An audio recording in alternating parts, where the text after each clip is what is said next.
Good morning everyone, welcome to SG edu centre daily current affair. SG edu centre daily current affair में आप सबका स्वागत है। Friends, आज है 19 जुलाई और 19 जुलाई के जितने भी इंपॉर्टेंट करंट अफेयर बन सकते हैं उसको हम लोग एमसीक्यू के रूप में देखने का प्रयास करेंगे। आइए शुरू करते हैं। आज का पहला हेडिंग्स है कि यूक्रेन की नई प्रधानमंत्री बनी 39 वर्षीय यूलिया स्वारीदेनको। सेकंड है कि इंदौर ने लगातार 8वीं बार भारत के सबसे स्वच्छ शहर का खिताब जीता।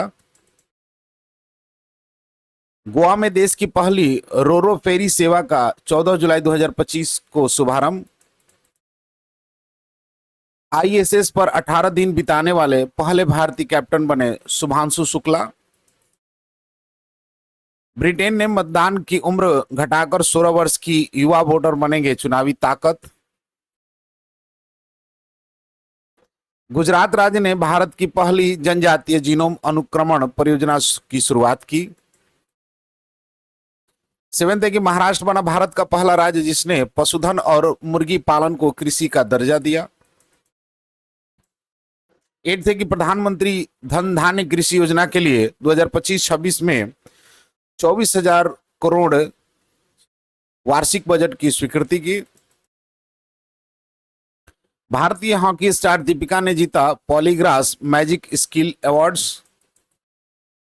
10th है कि केंद्रीय मंत्री मनसुख मंडाविया ने नई दिल्ली में खेलो भारत कॉन्क्लेव का उद्घाटन किया। 11th है कि भारत इंटरनेट स्पीड में विश्व में 26वें स्थान पर पहुंचा, ओकाला रिपोर्ट के अनुसार। और 12th है कि जुलाई 2025 में आईआईएम कोझिकोड ने लॉन्च किया ज्ञानोदय शैक्षणिक नवाचार केंद्र। फ्रेंड्स, आज का कोटेशन है कि success doesn't come from what you do occasionally, it come from what you do consistently, keep learning keep growing. यानी सफलता उन कामों से नहीं मिलती जो कभी कभी किया जाए, बल्कि उन आदतों से मिलती है जो रोज निभाए जाए। सीखते रहो, बढ़ते रहो। फ्रेंड्स, हम लोग 18 जुलाई के जितने भी इंपॉर्टेंट करंट अफेयर देखे थे उसको शॉर्टली में रिवाइज कर लेते हैं कि हाल ही में 15वीं हॉकी इंडिया सब जूनियर महिला राष्ट्रीय चैंपियनशिप 2025 किसने जीता है? तो झारखंड ने। हाल ही में किस राज्य ने भूमि पंजीकरण के लिए माई डीड NGDRS पायलट प्रोजेक्ट की शुरुआत की है? तो हिमाचल प्रदेश ने। हाल ही में बेहदियन खलाम उत्सव कहाँ मनाया गया? तो मेघालय में। हाल ही में कहाँ 75वें प्रधानमंत्री दिव्यांग केंद्र का उद्घाटन किया गया? तो बदायूं में। युवा आध्यात्मिक शिखर सम्मेलन का आयोजन कहां पर किया गया? तो वाराणसी में। हाल ही में किस देश ने एडवांस कम्युनिकेशन सैटेलाइट डोर-1 को लॉन्च किया है? तो इजराइल ने। हाल ही में राष्ट्रपति द्रौपदी मुर्मू ने किसे कलिंग रत्न पुरस्कार 2024 से सम्मानित किया? तो धर्मेंद्र प्रधान को। हाल ही में QS based student cities ranking 2026 छात्रों के लिए दुनिया का सबसे किफायती शहर कौन बना है? तो दिल्ली। हाल ही में 65 करोड़ 26 लाख दैनिक लेन देन के साथ वैश्विक स्तर पर शीर्ष रियल टाइम भुगतान सिस्टम बनाने की उपलब्धि किसने हासिल की? तो यूपीआई ने। भारत का पहला मौसम डेरिवेटिव बाजार किसके द्वारा लॉन्च किया गया है? तो NCDEX के द्वारा। हाल ही में कौन हिंदुस्तान कोको कोला बेवरेज के नए CEO के रूप में नियुक्त हुए हैं? तो हेमंत रूपानी। हाल ही में टेस्ला इंक ने भारत में अपना 50वां वैश्विक बाजार कहां प्रारंभ किया है? तो मुंबई में। फ्रेंड्स, आज का पहला क्वेश्चन है कि हाल ही में यूक्रेन की नई प्रधानमंत्री कौन बनी है? यानी who has become the new prime minister of Ukraine? Option A Yulia Svyrydenko, option B नेकुसोरडेन, ऑप्शन सी कारोल नवरोंकी और ऑप्शन डी सारा जाफरानी। तो इसका सही आंसर फ्रेंड्स कि योलिया स्वीरिडेंको जो है हाल ही में यूक्रेन की नई प्रधानमंत्री बनी है। देख लेते हैं इसके कुछ एडिशनल इंफॉर्मेशन को। यूलिया स्वीरिडेंको जो पहले यूक्रेन की उप प्रधानमंत्री और अर्थ व्यवस्था मंत्री रह चुकी हैं, उन्हें 17 जुलाई 2025 को संसद द्वारा 450 में से 262 मतों के साथ नए प्रधानमंत्री के रूप में पुष्टि की गई है। उन्होंने डेनिस सिमिहल की जगह ली है जो यूक्रेन के सबसे लंबे समय तक सेवा देने वाले प्रधानमंत्री रहे हैं और अब उन्हें देश का रक्षा मंत्री नियुक्त किया गया है। 39 वर्षीय की उम्र में स्वीदरेंको यूक्रेन की सरकार का नेतृत्व करने वाली सिर्फ दूसरी महिला बनी है। वह एक और राष्ट्रपति जेलेंस्की की विश्वसनीय सहयोगी मानी जाती है। उनका प्रमुख कार्य है कि वह अगले 6 महीनों के भीतर घरेलू हथियार उत्पादन को 40% से बढ़ाकर 50% किया जाए और यूक्रेन के कर्ज निर्भर अर्थव्यवस्था को पुनर्जीवित किया जाए। उन्होंने सार्वजनिक खर्च के पूर्ण ऑडिट की घोषणा की है और साथ ही नियमन में ढील यानी डीरेगुलेशन, निजीकरण तथा विशेष रूप से अमेरिका और यूरोपीय संघ के साथ मजबूत आर्थिक साझेदारी को बढ़ावा देने की योजना बनाई हुई है। नेक्स्ट क्वेश्चन है, सॉरी यूक्रेन है तो देख लेते हैं यूक्रेन को मैप में। तो यूक्रेन जो है आपको यूरोप का एक कंट्री है जिसका कैपिटल कीव है। प्रेसिडेंट की बात करें तो व्लादिमीर जेलेंस्की है। करेंसी आपको यूक्रेनियन हुर्वेनिया है। नेक्स्ट क्वेश्चन है कि लगातार 8वीं बार भारत का सबसे स्वच्छ शहर किसे घोषित किया गया है, यानी which city has been declared as the India's cleanest city for the 8th time in a row. Option A Indore, option B Surat, option C Navi Mumbai और ऑप्शन डी विशाखापट्टनम। तो इसका सही आंसर फ्रेंड्स की इंदौर, यानी इंदौर लगातार 8वीं बार भारत का सबसे स्वच्छ शहर घोषित किया गया है। देख लेते हैं इसके कुछ एडिशनल इंफॉर्मेशन को कि इंदौर को लगातार 8वीं बार भारत का सबसे स्वच्छ शहर घोषित किया गया है स्वच्छ सर्वेक्षण 2024-25 में। इसे अब सुपर स्वच्छ लीग सिटी की श्रेणी में शामिल किया गया है जो सर्वोच्च प्रदर्शन करने वाले शहरों के लिए आरक्षित है। पुरस्कार राष्ट्रपति द्रौपदी मुर्मू द्वारा नई दिल्ली में प्रदान किया गया और सफाई कर्मचारियों को सैनिटेशन हीरो के रूप में सम्मानित किया गया। दूसरे स्थान पर सूरत है जबकि तीसरे स्थान पर नवी मुंबई प्राप्त किया। इंदौर ने 100% घर घर कचरा संग्रहण, स्रोत पर कचरा पृथक्करण, शून्य डंप साइट और त्योहारों के बाद रात में सफाई जैसी सभी मानकों में उत्कृष्ट प्रदर्शन किया हुआ है। नेक्स्ट क्वेश्चन है कि जुलाई 2025 में भारत की पहली रोरो फेरी सेवा शुभारंभ किस राज्य में हुई है, यानी in which state has India the first ro ro ferry service been launched in July 2025? Option A Gujarat, option B Maharashtra, option C Goa और ऑप्शन डी केरला। तो इसका सही आंसर फ्रेंड्स की गोवा, यानी गोवा जो है जुलाई 2025 में भारत की पहली रो-रो फेरी सेवा करने वाला राज्य बन गया है। देख लेते हैं इसके कुछ एडिशनल इंफॉर्मेशन को कि गोवा के चोरोड रिमदर मार्ग पर 14 जुलाई 2025 को यह सेवा शुरू की गई है। सेवा का नाम है गंगोत्री और द्वारका नामक 2 रोरो फेरी के साथ शुरू की गई है। इससे यात्रा समय में 30 मिनट से घटकर 12 से 13 मिनट हुआ है। क्षमता की बात करें तो एक फेरी में 40 दोपहिया, 15 कार और 100 यात्री समा सकते हैं। लाभ की बात करें तो यह सेवा ट्रैफिक प्रदूषण कम करने में सहायक सिद्ध होंगी। नेक्स्ट सॉरी गोवा है तो देख लेते हैं गोवा को मैप में। तो गोवा जो है आपको साउथ इंडिया के एक स्टेट है जिसका कैपिटल पणजी है। गवर्नर की बात करें तो अशोक गणपति राजू हैं। सीएम प्रमोद सावंत। लोकसभा की 2 और राज्यसभा की 1 सीटें हैं। स्टेट लेजिस्लेचर की बात करें तो यहाँ पर आपको यूनिकैमरल देखने को मिलेगा। देख लेते हैं बुझो तो जानो की बात में कि सीआरपीएफ का महानिदेशक किसे नियुक्त किया गया है, तो ज्ञानेंद्र प्रताप सिंह को।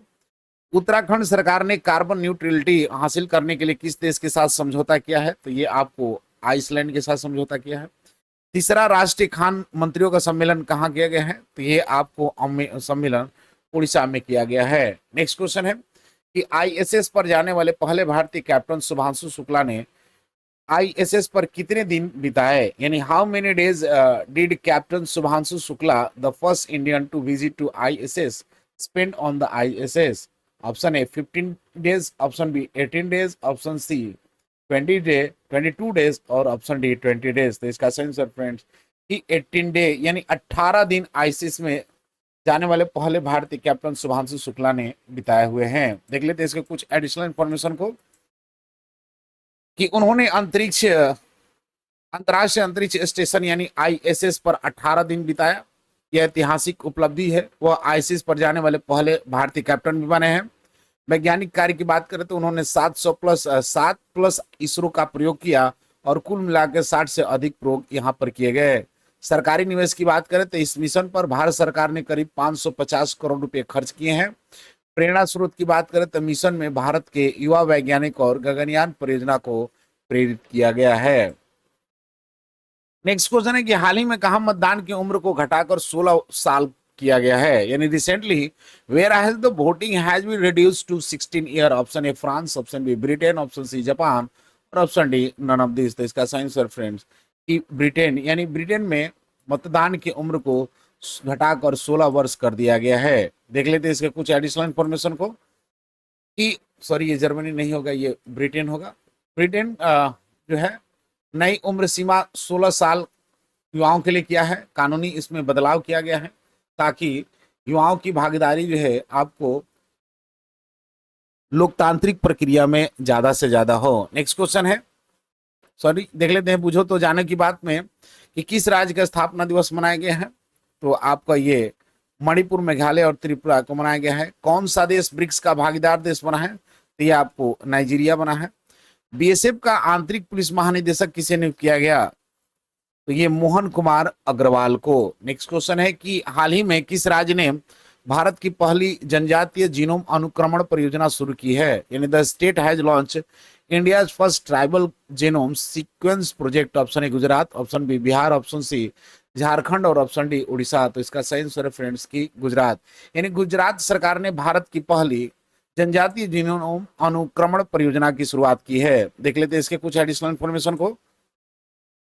गुजरात के 17 जिलों में यह शुरू किया गया है। परियोजना गुजरात बायोटेक्नोलॉजी रिसर्च सेंटर के द्वारा यह संचालित किया जा रहा है, जिसमें 20 से अधिक जनजातीय समुदाय के 2000 व्यक्तियों का पूरा जीनोम सीक्वेंसिंग किया गया है। इसका जो मोटिव यानी टारगेट जो है वो विरासतगत बीमारियां जैसे कि sickle cell anaemia, thalassaemia, cancer जैसी बीमारियों की पहचान किया जाए एवं व्यक्तिगत स्वास्थ्य देखभाल को बेहतर बनाना है। समावेशन योजना यानी इंक्लूसिव अप्रोच की बात करें तो 50% महिला प्रतिनिधित्व, माता पिता संतान से ट्रायो लैब डिजाइन, स्वास्थ्य वैक्सों पर ध्यान दिया गया है। नेक्स्ट क्वेश्चन है कि हाल ही में पशुधन और मुर्गी पालन को कृषि का दर्जा देने वाला पहला भारतीय राज्य कौन बना है? यानी recently which Indian state has become the first to grant livestock and poultry farming the status of agriculture? Option A Maharashtra, option B Rajasthan, option C Uttar Pradesh और option D none of this. तो इसका सही आंसर फ्रेंड्स कि महाराष्ट्र, यानी महाराष्ट्र सरकार जो है पशुधन और मुर्गी पालन को कृषि का दर्जा देने वाला पहला भारतीय राज्य बना हुआ है। देख लेते हैं इसके कुछ एडिशनल इन्फॉर्मेशन को कि महाराष्ट्र जुलाई 2025 में कैबिनेट ने यह ऐतिहासिक निर्णय लिया हुआ है कि जिसमें डेयरी, मुर्गी पालन, बकरी, सुअर पालन जैसे पशुपालन गतिविधियों को कृषि क्षेत्र में शामिल किया जाए, जिससे बहुत से ज्यादा किसान इससे लाभार्थी हो। लगभग 76.41 लाख परिवार सीधे इससे लाभान्वित होंगे, यानी अनुमानित अतिरिक्त आय करीब 7,700 करोड़ तक पहुंच सकती है। सरकार की सुविधा की बात करें तो कृषि बिजली दरों, सोलर पंप और उपकरणों पर सब्सिडी, किसान क्रेडिट कार्ड पर 4% तक ब्याज सब्सिडी, ग्राम पंचायत स्तर पर कृषि टैक्स दरें लागू हैं। लक्ष्य की बात करें तो इस नीति से पशुपालकों के वित्तीय जोखिम में कमी आएगी, ग्रामीण रोजगार में वृद्धि होगा और पशुपालन आधारित आर्थिक स्थिरता भी प्राप्त की जा सकती है। देख लेते हैं पूछो तो जाने की बात में कि Indian open super badminton tournament 2025 में महिला एकल का खिताब किसने जीता? ये आपको एनसी यंग ने जीता। 27वां अंतर्राष्ट्रीय कांच कांग्रेस 2025 का आयोजन कहां पर किया गया? तो ये आपको कोलकाता में किया गया। 22 जनवरी 2025 को किसने 5वीं बार विजय हजारे ट्रॉफी जीती है? तो ये आपको कर्नाटका ने जीता है। नेक्स्ट क्वेश्चन है कि प्रधानमंत्री धन धान्य कृषि योजना जिसे हाल ही में अप्रूव किया गया, इसके लिए 2025-26 के वार्षिक बजट में कितना रखा गया? यानी what is the annual budget for the 2025-26 period for the prime minister Dhan Dhaanya Krishi Yojana that has been recently approve? Option A 20,000 crore, option B 15,000, option C 24,000 crore और ऑप्शन डी 30,000 करोड़। तो इसका सही आंसर फ्रेंड्स कि 24,000 करोड़ जो है वार्षिक बजट में रखा गया था प्रधानमंत्री धन धान्य कृषि योजना के लिए। नेक्स्ट क्वेश्चन है, सॉरी देख लेते हैं इसे कुछ एडिशनल इन्फॉर्मेशन को कि योजना को 16 जुलाई 2025 को मंजूरी मिली है। 6 वर्षों तक 100 कृषि जिलों में लागू होगी। बजट 2025-26 के लिए 24,000 करोड़ बजट निर्धारित किया गया था। लाभार्थी की बात करें तो लगभग 1.7 करोड़ सीधे इसे लाभान्वित हो गए। दायरा 36 केंद्रीय योजनाएं, 11 मंत्रालय, राज्य व निजी भागीदारी इसके अंतर्गत शामिल होंगे। निगरानी की बात करते एक साथ यानी 177 केपीआई के साथ डिस्ट्रिक्ट धन धान्य समिति द्वारा मानसिक डिजिटल ट्रैकिंग की जाएगी। नेक्स्ट क्वेश्चन है कि हाल ही में किसने पॉलीग्राफ मैजिक स्किल अवार्ड किसने जीता, यानी who won the polygraph magic skill award. Option A Salima Tete, option B Baljeet Kaur, option C Deepika Sehrawat और ऑप्शन डी उदय दुहान। तो इसका सेंस है फ्रेंड्स कि दीपिका सेहरावत जो है हाल ही में पॉलीग्राफ मैजिक स्किल अवार्ड को जीता है। देख लेते हैं इसके कुछ एडिशनल इंफॉर्मेशन को कि भारतीय महिला हॉकी टीम के फॉरवर्ड दीपिका ने 24-25 FIH प्री लीग में यह प्रतिष्ठित सम्मान जीता है। उनके द्वारा उनके इस अवार्ड जीत गोल के खासियत थी कि नीदरलैंड के खिलाफ बेजोड़ ड्रैग और फ्लिक कर बनाए गए शानदार सोलो फील्ड गोल में दुनिया भर के फैंस का दिल जीत लिया। दीपिका पहली भारतीय हॉकी खिलाड़ी बनी है जिन्होंने यह पुरस्कार जीता है। यह अवार्ड FIH एंड पॉलिटेन पॉलीगार्स द्वारा आयोजित फैन वोटिंग के जरिए दिया जाता है, जिसमें दुनिया भर के प्रशंसकों ने साझेदारी की। पुरुष वर्ग इसी अवार्ड में पुरुष समूह का विजेता बेल्जियम के विक्टर वेंजर है, जिनकी मिडफील्ड विजैट्री ने इंस्पायर किया। नेक्स्ट क्वेश्चन है, सॉरी देख लेते हैं बुझो तो जाना की बात में कि 25 जनवरी 2025 को किस राज्य ने अपना 55वां स्थापना दिवस मनाया। तो ये आपका हो जाएगा हिमाचल प्रदेश। हाल ही में जारी नीति आयोग के प्रथम वित्तीय स्वास्थ्य सूचकांक 2025 में कौन शीर्ष पर रहा है, तो ये आपको उड़ीसा शीर्ष पर रहा है। उड़ीसा। 25 जनवरी 2025 को अंतर्राष्ट्रीय पश्मीना महोत्सव कहाँ आयोजित किया गया, तो ये आपको नेपाल में आयोजित किया गया। नेक्स्ट क्वेश्चन है कि हाल ही में केंद्रीय मंत्री मनसुख मंडाविया ने कहा खेलो भारत सम्मेलन का उद्घाटन किया है, यानी recently union minister Mansukh Mandaviya inaugurated the Khelo Bharat conference at which place. Option A Mumbai, option B new Delhi, option C Banarasi और option D none of this. तो इसका सेंस फ्रेंड्स की न्यू दिल्ली, यानी केंद्रीय मंत्री मनसुख मंडाविया ने दिल्ली में खेलो भारत सम्मेलन का उद्घाटन किया है। देख लेते हैं इसके कुछ एडिशनल इंफॉर्मेशन को।